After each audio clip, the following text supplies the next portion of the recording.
Welcome to Business Middle East. This week a special edition coming from ADS Securities in London, where we're talking about the forecasts and policies of the world's main central banks. The Federal Reserve, the Bank of England and the People's Bank of China. Three central banks play a hugely influential role in the performances of the stocks, commodities and currencies markets. To shed light on the outlook of these big three central banks on the fourth quarter of the year, we're joined by the Chief Market Strategist at ADS Securities, Nour Eldeen Al Hammoury. How have the policies of the US, UK and Chinese central banks changed from the first quarter of this year until now?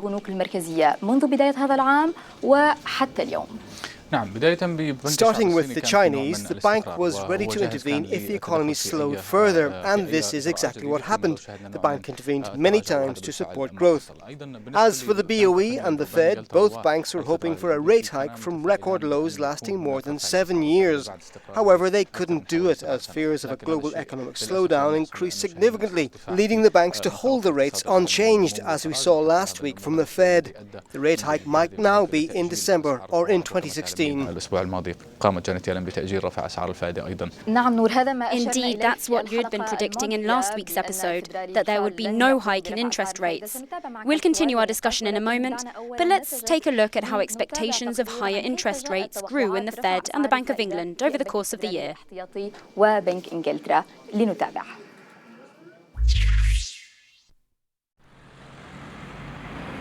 In the first quarter, the Bank of England was optimistic about raising interest rates. However, plummeting oil prices, fears of a global economic slowdown, and not so encouraging UK economic data caused the bank to wait for better conditions.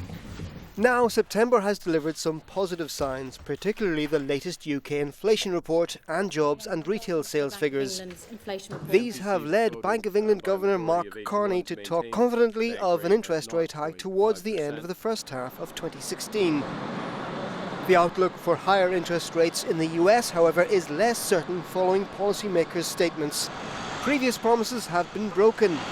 Now, there are conflicting messages following the meeting in Jackson Hole last month, where some policymakers talked about raising the rate while others invoked the possibility of further QE.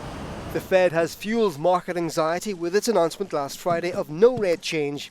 Janet Yellen indicated that external economic developments would have to be monitored first. There have been many questions about Fed policy. Hints of interest rate rises have been followed by postponements of rises several times.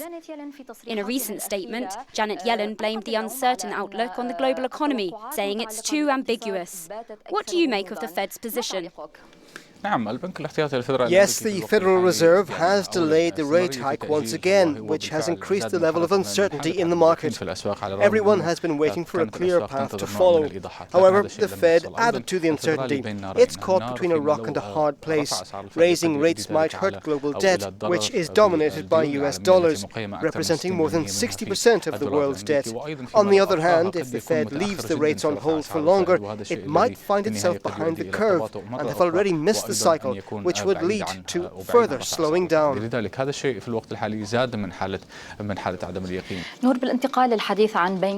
Let's talk about Bank of England policy. At the last meeting, it seemed more clear-cut, the opposite of the Fed. If we compare the two banks, why is the Bank of England considered more transparent than the Fed?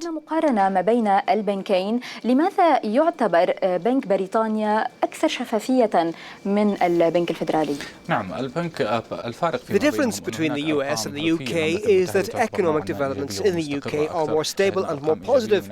We've seen positive figures, especially in growth and jobs. In the US, the jobs figures aren't stable yet, along with the GDP figures. Therefore, the BOE has more room than the Fed to start raising rates, while the Fed may continue to delay. It's possible to say that things in the UK are more stable stable than the US, which gives the BOE more credibility than the Fed. What role could the Chinese central bank play in influencing the policies of other banks and the markets as well? China has shown how much it can affect the global economy and the global markets, especially after what happened a few weeks ago. The decline in the Shanghai Composite Index led to massive fears across all global equities. However, China should not be blamed. It has led the global economic recovery after the financial crisis, and the current slowing down is a healthy sign of growth to come. This is the economic cycle. The ones to blame, I think, are Europe, the US, and some Asian countries who failed to implement the needed reforms in their economies after the crisis. Therefore, it's not China's fault. China has led the global economic recovery for more than 7 years now. How could the central bank's decisions impact on stock markets and currency and commodities markets in the Middle East?